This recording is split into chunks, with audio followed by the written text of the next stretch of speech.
فرض بھی قرآن و حدیث میں بیان ہے اور نوافل بھی بیان ہے۔ جو لوگ صرف فرائض ادا کرتے ہیں وہ مسلمان ہیں اور پکے مسلمان ہیں، وہ جنتی ہیں اگر ان میں کمی پیشی نہیں کرتے۔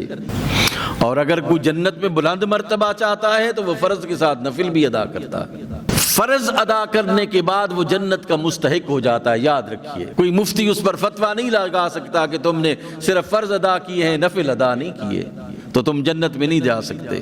لیکن اگر وہ نفل ادا کرے گا تو اس کو اللہ بلند درجے عطا فرمائے گا۔ اللہ نہیں فرمایا، اللہ کے رسول صلی اللہ علیہ وسلم کی مبارک زبان سے اللہ سبحانہ و تعالیٰ نے فرمایا ہے کہ میرا بندہ نوافل کے ذریعے سے میرا اتنا قرب حاصل کر لیتا ہے کہ میں اس کے ہاتھ بن جاتا ہوں، وہ میرے ساتھ پکڑتا ہے، میں اس کے پاؤں بن جاتا ہوں، وہ میرے ساتھ چلتا ہے، میں اس کی آنکھیں بن جاتا ہوں، وہ میرے ساتھ دیکھتا ہے، میں اس کی زبان بن جاتا ہوں، وہ میرے ساتھ نطق کرتا ہے۔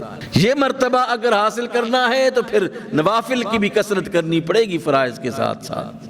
پھر صرف فرض نہیں، پھر سنتیں بھی ادا کرنی پڑیں گی، پھر نوافل بھی ادا کرنے پڑیں گے۔ پھر صرف زکوٰۃ مفروضہ نہیں، دیگر صدقات نافلہ بھی آپ کو ادا کرنے پڑیں گے اگر آپ اللہ کا قرب چاہتے ہیں۔ اگر صرف مسلمان رہنا چاہتے ہیں اور پھر جنت کے طلبگار ہیں تو پھر یہ فرائض کی ادائیگی کافی ہے۔ اللہ نے یہ چیزیں فرض کی ہیں۔ کسی چیز ایک ڈیوٹی کرنے کے بعد کوئی شخص کسی کو نہیں کہہ سکتا کہ تم نے یہ کیوں نہیں کیا، یہ کیوں نہیں کیا۔ تو اللہ سے بڑھ کر تو عادل کوئی نہیں ہے۔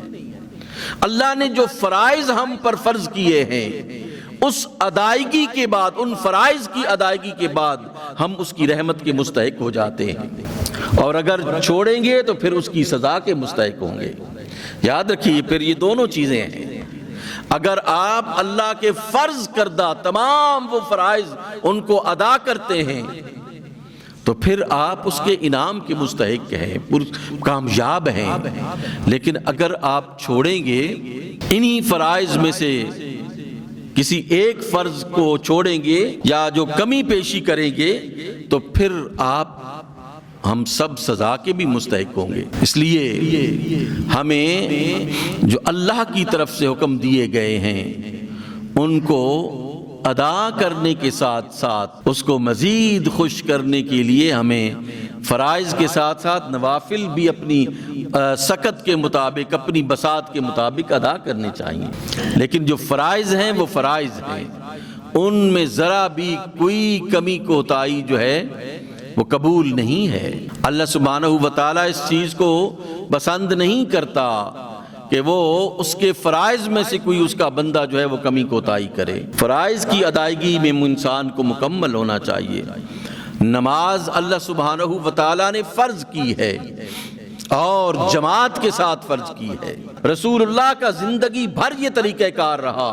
آپ سفر میں ہوئے تو تب بھی جماعت کے ساتھ نماز ادا کی، آپ حضر میں ہیں تو تب بھی آپ نے جماعت کے ساتھ نماز ادا کی۔ آپ کسی وجہ سے اگر گھر میں ہیں، ایک دو افراد ہیں تو وہ مل کر نماز ادا کریں، جماعت کا حکم ہے، جماعت کے ساتھ نماز فرض ہوئی ہے۔ یاد رکھیے اللہ سبحانہ و تعالیٰ نے کیا فرمایا، وَارْكَعُوا مَعَ الرَّاكِعِينَ، کہ جو میرے بندے ہیں وہ رکوع کرنے والوں کے ساتھ رکوع کرتے ہیں۔ فرض نماز کی ادائیگی کے لیے مسجد سے بڑھ کر کوئی جگہ نہیں ہے، کئی درجے ثواب اللہ سبحانہ و تعالیٰ عطا فرماتا ہے۔ گھر میں آپ نے نماز ادا کی، اگر آپ مسجد کے پڑوس میں ہیں اور آپ گھر میں نماز ادا کرتے ہیں تو یہ ناقص نماز ہے۔ یاد رکھیے اللہ کے رسول صلی اللہ علیہ وآلہ وسلم نے فرمایا کہ جو مسجد کا پڑوسی ہے وہ مسجد کے بغیر اس کی کوئی نماز نہیں ہے۔ لا صلاۃ لجار المسجد الا فی المسجد، کہ مسجد کے پڑوسی کی مسجد کے علاوہ نماز نہیں ہے۔